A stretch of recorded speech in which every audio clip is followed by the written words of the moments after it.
네, 아름다운 찬양 감사를 드립니다. 우리 좌우에 계신 분들과 또 앞뒤에 계신 분들과 이렇게 인사하시죠. 사랑하고 축복합니다.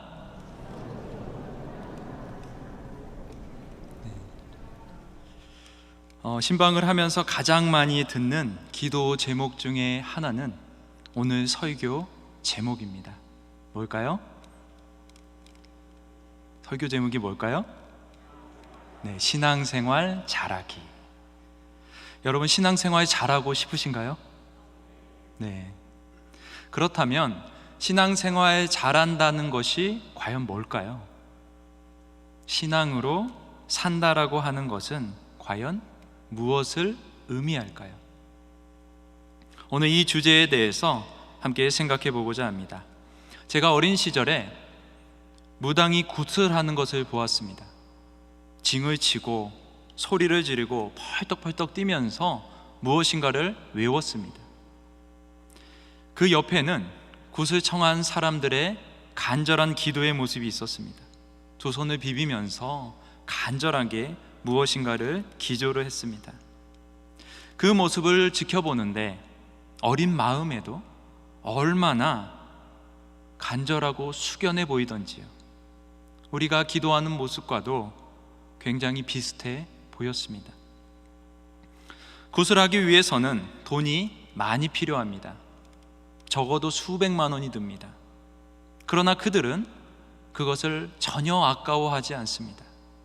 우리가 하나님 앞에 헌금을 드리면서 아까워하지 않는 것과 같습니다. 사람들은 용한 무당이 만들어준 부적은 놀라운 효력이 있다라고 생각을 합니다. 그래서 얼마나 애지중지하는지요.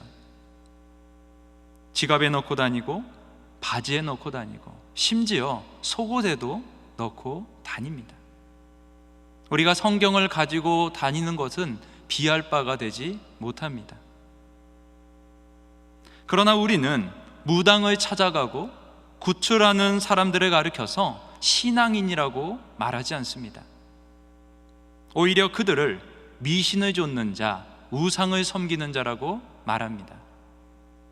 그렇다면 도대체 미신과 신앙은 무슨 차이가 있단 말입니까?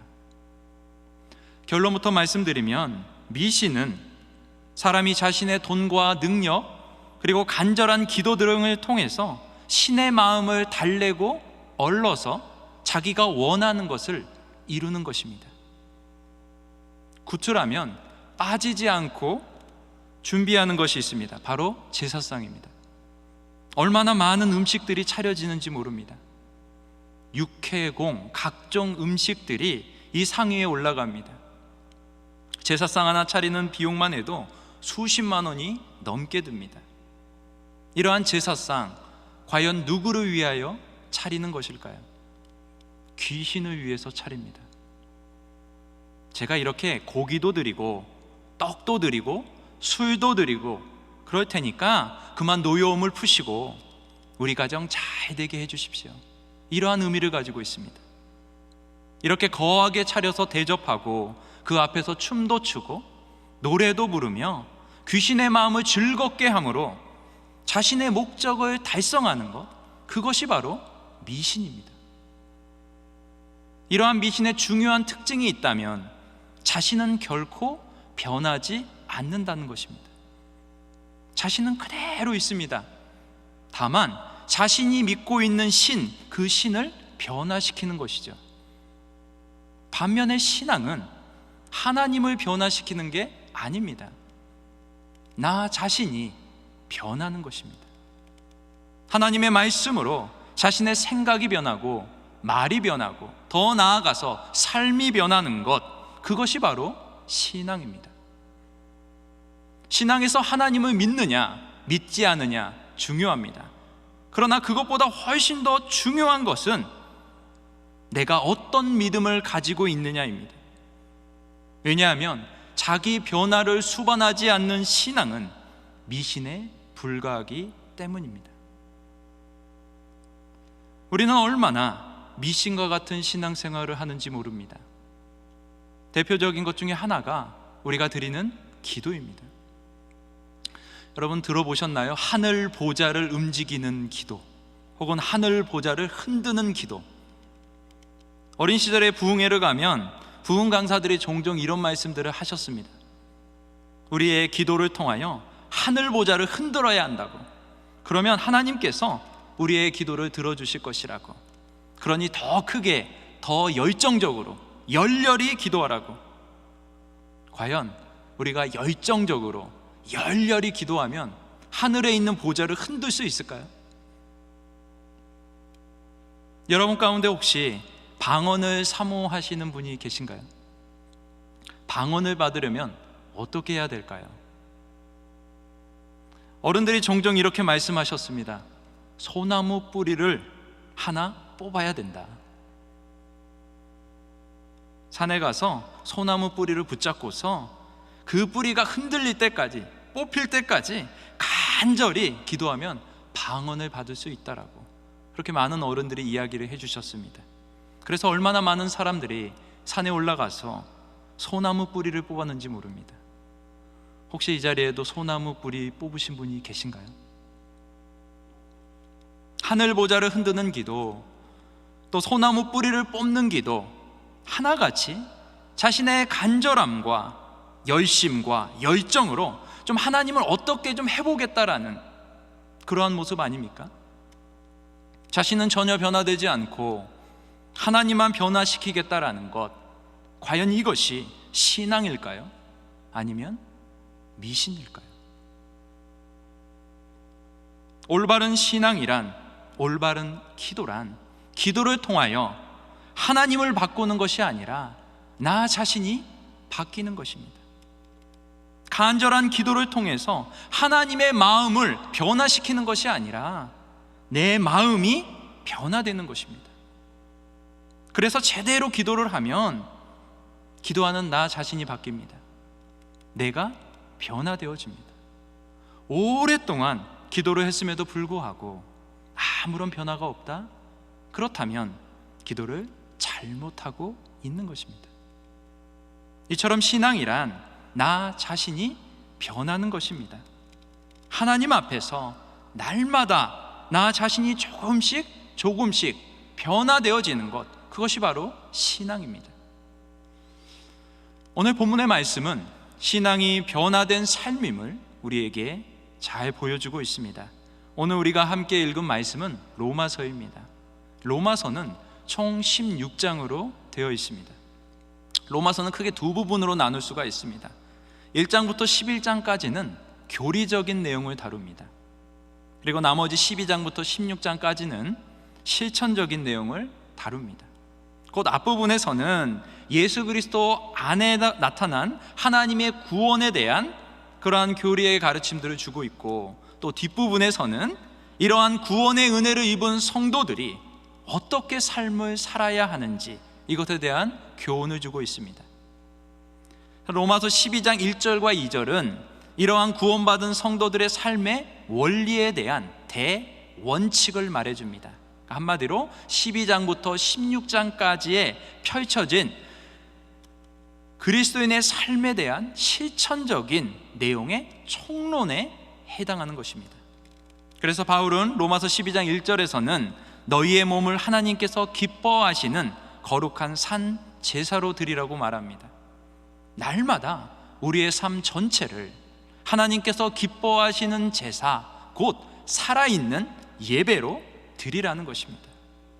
이어서 바울은 2절에서 이렇게 말하는데, 우리 2절 말씀 다 같이 한번 읽어보도록 하겠습니다. 시작. 너희는 이 세대를 본받지 말고 오직 마음을 새롭게 함으로 변화를 받아 하나님의 선하시고 기뻐하시고 온전하신 뜻이 무엇인지 분별하도록 하라. 이 말씀의 핵심은 이 세대를 본받지 말고 하나님의 뜻을 따라 변화를 받으라는 것입니다. 여기서 변화를 받으라는 말은 근본적인 형태의 전환을 의미합니다. 곧 우리의 마음 혹은 생각을 새롭게 함으로 삶의 방향이 송두리째 변화되어지는 것을 말하는 것이죠. 그런데 흥미로운 점은 이 단어가 마태복음과 마가복음에서도 각각 한 번씩 사용이 되어집니다. 그 용례를 보니까 모두가 다 변화산에서 예수님께서 놀라운 모습으로 변형되는 모습을 기록할 때 사용이 되어집니다. 그러니까 무슨 말일까요? 본문에서 변화를 받으라는 말은 결국 예수님과 같은 성품, 예수님과 같은 생각으로 변화되는 것을 말하는데, 곧 가치관의 변화 혹은 세계관의 변화와 같은 아주 근본적인 생각의, 사고의 변화라는 것이죠. 여러분, 신앙이란 변화입니다. 예수님의 가치관으로 변하는 것입니다. 신앙은 결코 막연한 것이 아닙니다. 단순한 감정의 변화를 의미하는 것도 아닙니다. 맹목적인 믿음을 의미하지도 않습니다. 그보다 신앙은 보다 더 근본적인 것들을 의미하는데, 신앙은 우리 일상적인 생활에서 구체적으로 어떻게 살아야 하는지에 대한 가치관을 포함을 합니다. 그저 구원받았다는 것에만 그치는 것이 아니라 근본적인 가치관의 변화를 이루어가는 것이죠. 바울은 골로새서 3장 9절과 10절에서 이런 말씀을 했습니다. 잘 한번 들어보시기를 바랍니다. 너희가 서로 거짓말하지 말라. 옛 사람과 그 행위를 벗어버리고 새 사람을 입었으니 이는 자기를 창조하신 이의 형상을 따라 지식에까지 새롭게 하심을 입은 자니라. 바울이 말하는 거예요. 옛 사람을 벗어버리고 새 사람을 입은 자, 곧 그리스도인은 자기를 창조하신 이의 형상을 따라 지식에까지 새롭게 하심을 입은 자다, 이렇게 말하는 것이죠. 자기를 창조하신 이의 형상, 곧 하나님의 형상을 따라 지식, 곧 가치관이 새롭게 변화되어진 자, 그런 자가 바로 그리스도인이다라고 말하는 것입니다. 그러므로 신앙이란 가치관이 변화되는 것입니다. 그렇다면 어떻게 변화되는 것입니까? 하나님처럼 변하는 것입니다. 예수님처럼 바뀌는 것입니다. 이것을 우리가 아는 전문 용어로 성화라고 이야기를 하죠. 유명한 복음주의 신학자인 존 스토트는 이런 말을 했습니다. 우리 인간은 천성적으로 모방적이다. 인간은 천성적으로 모방적이다. 그렇게 인간은 모델을 필요로 합니다. 태초에 하나님께서 인간을 지으실 때 인간은 하나님의 형상을 따라 지음을 받았습니다.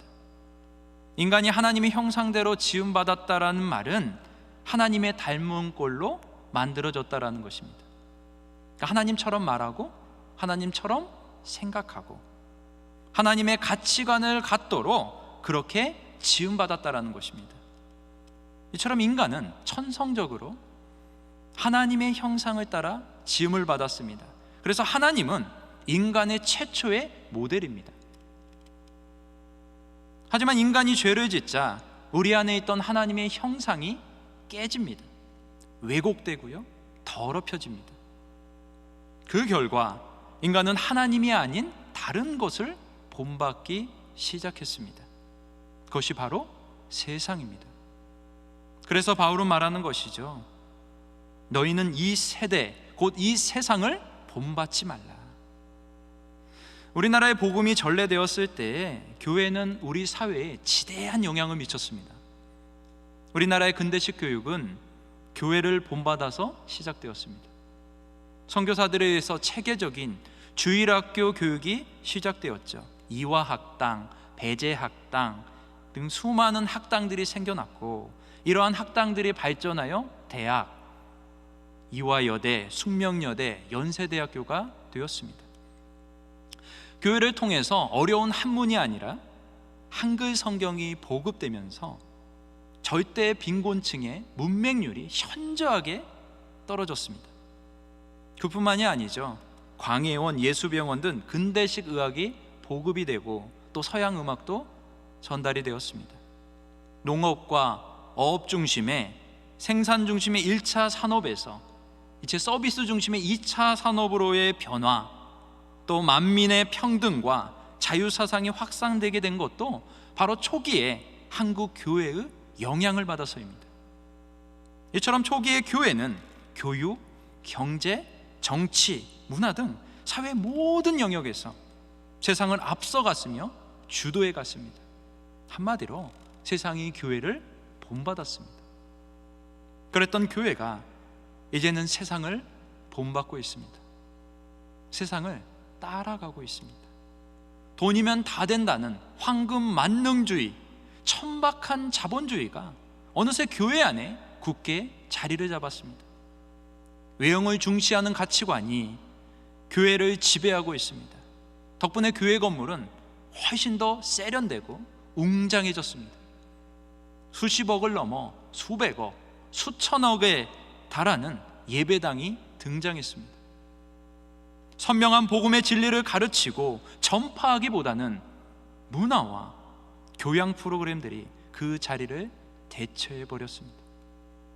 강단은 현세적인 축복과 윤리, 도덕을 외치는 설교만이 넘쳐나게 되었습니다. 그럼에도 불구하고 신자들의 삶은 도덕적으로 더욱더 갈수록 타락해져 가고 있으며 교단 총회에서는 금권 선거까지 등장하고 있습니다. 그러니까 세상에서도 일어나지 않는 일들이 교회에서도 일어나는 그러한 일들이 벌어지고 있는 것이죠. 주님은 빛과 소금이 되어서 세상을 바꾸라고 하셨지만 이제는 세상이 교회를 걱정하고 또 세상이 교회를 바꾸고 있습니다. 왜 이렇게 되었을까요? 교회가 세상을 본받았기 때문입니다. 이러한 교회를 향해서 사도 바울은 외칩니다. 너희는 이 세대를 본받지 말고 오직 마음을 새롭게 함으로 변화를 받으라. 곧 하나님의 선하시고 기뻐하시고 온전하신 뜻을 따라 변화되어야 한다 라고 말하는 것입니다. 사실 이 바울의 명령은 이미 하나님께서 이스라엘 백성들에게 하셨던 명령입니다. 레위기 18장에 보면 이런 말씀이 있습니다. 3절에서 5절인데 잘 들어보시기를 바랍니다. 너희는 너희가 거주하던 애굽 땅의 풍속을 따르지 말며 내가 너희를 인도할 가나안 땅의 풍속과 규례도 행하지 말고 너희는 내 법도를 따르며 내 규례를 지켜 그대로 행하라. 나는 너희의 하나님 여호와이니라. 너희는 내 규례와 법도를 지키라. 사람이 이를 행하면 그로 말미암아 살리라. 나는 여호와이니라. 하나님은 구약 성경 전체에 걸쳐서 이스라엘 백성들에게 이방 나라를 본받지 말고 하나님의 말씀을 지켜서 거룩할 것을 명령하셨습니다. 예수님도 산상수훈에서 바리새인과 이방인들의 잘못된 경건을 본받지 말라고 제자들에게 말씀하셨죠. 사도 바울은 이러한 하나님과 또 예수님의 명령을 따라서 신약의 성도들인 우리들에게 이렇게 외치는 것입니다. 너희는 이 세대를 본받지 말고 오직 마음을 새롭게 함으로 변화를 받아 하나님의 선하시고 기뻐하시고 온전하신 뜻이 무엇인지 분별하도록 하라. 우리 그리스도인의 삶은 언제나 이 세대와 또 하나님의 뜻, 이 사이에 존재합니다. 이 두 모델 사이에서 어느 것을 본받아 살아갈 것인가가 우리의 신앙을 좌우하는 것입니다. 마태복음 16장에 보면 예수님께서 가이사랴 빌립보에서 제자들에게 자신이 누구인지에 대해서 물으십니다. 가이사랴 빌립보는 가이사가 헤롯에게 수여한 땅으로 온갖 우상이 넘치는 곳이며 황제 가이사의 신전이 있는 곳입니다. 물질적으로 풍요로운 경제의 도시이며 또 금광이 많은 황금의 도시이기도 합니다. 이러한 가이사랴 빌립보를 배경으로 주님께서 제자들에게 물으십니다. 너희는 나를 누구라 하느냐? 질문을 조금 바꾸어 보면 너희는 이 화려한 황금으로 얼룩진 이 세상을 따를 것이냐, 아니면 하나님의 뜻을 따를 것이냐, 주님께서 물으신 것입니다. 그때 베드로가 대답을 하죠. 주는 그리스도시요 살아계신 하나님의 아들입니다. 주님, 저는 오직 주님만을 따르겠습니다. 세상이 아무리 화려하고 멋져 보여도 저는 살아계신 하나님의 아들 주님만을 굳건히 따르도록 하겠습니다 라고 대답을 한 것이죠. 제가 주일학교를 섬길 때 저 한 권사님께서 주일학교 교사셨는데 자신의 회사 이야기를 한 가지를 들려주셨습니다. 이 권사님이 운영하고 있는 회사는 산업 현장에서 발생하는 먼지, 이거를 수집하는 집진기를 만드는 회사입니다. 국내뿐 아니라 해외에다가도 제품을 만들어서 이렇게 판매를 하고 계셨습니다. 적게는 수천만 원, 많게는 수억 원짜리 제품을 만드는 회사이죠. 한 번은 일본의 한 회사와 계약을 하여서 제품을 만들었습니다. 일본 회사들 여간 깐깐한 게 아니라고 합니다. 굉장히 꼼꼼하게 제품을 살핀다고 하죠. 많은 공을 들여서 특별히 더 신경을 써가지고 제품을 만들었습니다. 그리고 납품을 하기 전에 최종 성능 테스트를 하는데 제품에 문제가 있는 것을 발견하게 되었습니다. 완전히 밀폐되어져야 할 용기가 아주 약간 미세하게 새는 것입니다. 그러니까 사용하는 데는 큰 문제가 되지 않는다라고 합니다. 그러니까 아주 작은 사소한 문제이죠. 그냥 이상이 없는 것처럼 성능 테스트 사진을 찍어서 결과 보고를 하면 아무런 문제도 되지 않는 상황이었습니다. 더군다나 납품 기일도 다 되어서 서둘러서 일본의 제품을 보내야 하는 상황이었죠. 그렇지 않으면 손해를 봐야 합니다. 곁에 있는 직원들은 그냥 이상 없는 것으로 결과를 보내고 물건을 납품하자라고 합니다. 만약 여러분이라면 이런 상황에서 어떻게 하시겠습니까? 세상 사람들이 하는 대로 그냥 모른 척하고 제품을 납품하시겠습니까? 아니면 손해를 보더라도 솔직하게 그 사실을 전달하시겠습니까? 이 권사님의 선택은 후자였습니다. 신앙인의 양심을 걸고 하자가 있는 것을, 그것이 작은 하자라고 할지라도 이 사실을 속일 수는 없다. 직원들의 반대를 무릅쓰고 손해를 볼 때 보더라도 제품의 결함을 솔직하게 그 일본 회사에 보고를 했습니다. 그런데 이게 웬일입니까? 손해배상 및 계약 파기 등의 부정적인 답변을 생각했는데 오히려 긍정적인 답변이 왔습니다. 이유인즉 이렇게 정직한 회사하고는 계속해서 거래를 하고 싶다는 것입니다. 납품 기일이 좀 걸리더라도 완벽하게 제품을 만들어서 납품해달라는 것입니다.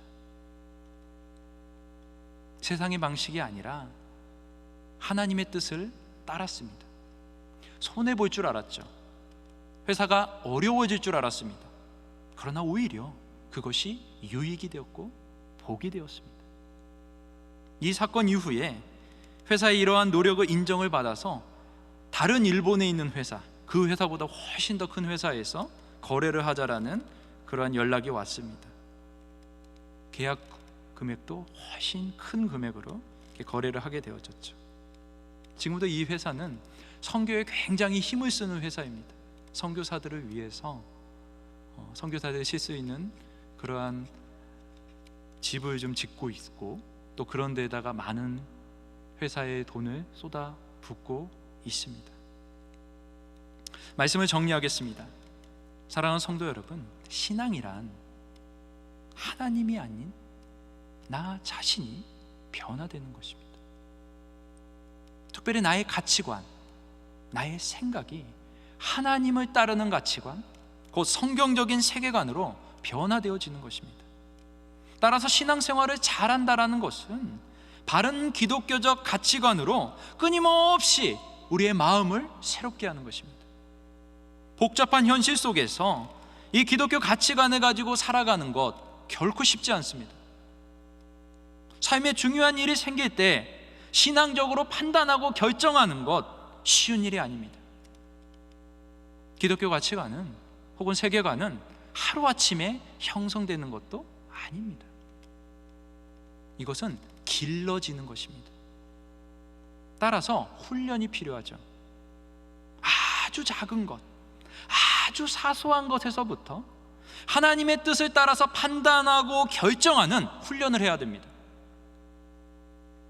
하나님의 선하시고 기뻐하시고 온전하신 뜻이 무엇인지 분별해야 하는 것입니다. 어떤 것이 나한테 이득이 되느냐, 손해가 되느냐가 아니라, 내 능력으로 할 수 있느냐 없느냐가 아니라, 이것이 하나님의 뜻이냐 아니냐, 이것을 고민해야 되는 것이죠. 여러분, 신앙생활 잘하고 싶으십니까? 그렇다면 하나님의 말씀으로 우리의 마음을 새롭게 하십시다. 끊임없이 하나님의 뜻을 따르기를 훈련하십시다. 세상의 가치관이 아니라 하나님의 가치관을 가지고 살기를 연습하십시다. 우리의 삶 전체가 이런 하나님의 가치관으로 물들 때에 비로소 우리는 정말 신앙생활 잘하는 그리스도인이 될 수가 있습니다. 저는 소망합니다. 우리 충현의 모든 가족들이 신앙생활 잘하셨으면 좋겠어요. 교회를 출석한 지 30년, 40년이 됐는데도 불구하고 여전히 신앙이 무엇인지도 모르고 신앙생활을 잘한다는 게 무엇인지도 모르는, 그냥 관념으로만 생각하는 것이 아니라 실제적인 우리의 삶의 현장 속에서 신앙에 대해서 고민하고, 그리고 하나님을 바꾸려고 하는 게 아니라 나 자신을 바꾸기 위해서 부단히 힘쓰고 애썼으면 좋겠습니다. 결국 우리의 사고가, 우리의 가치관이 바뀌지 않는 이상 우리는 여전히 10년 전과 20년 전과 동일한 신앙생활을 할 것입니다. 말씀으로 우리의 사고가 수술을 받아야 됩니다. 그럴 때에 비로소 하나님의 가치관을 가질 때에 비로소 주님을 닮은 신실한 신앙인으로 우리가 세워질 수 있을 것입니다. 그러한 소망을 가지시고 신앙의 열정을 품고 주님 앞에 나아가시는 우리 모두가 되시기를 주님의 이름으로 축복합니다. 기도하겠습니다. 존귀하신 하나님 아버지, 이 시간 우리의 신앙을 점검하게 하시니 감사를 드립니다. 신앙이 무엇인지, 신앙생활 잘하는 것이 무엇인지 깊이 고민하게 하시고, 세상이 아닌 하늘 아버지를 본받아서 아버지의 뜻대로 변화되어지기를 힘쓰는 우리 모두가 되게 하여 주시옵소서. 감사를 드리며 거룩하신 예수님의 이름으로 기도하옵나이다.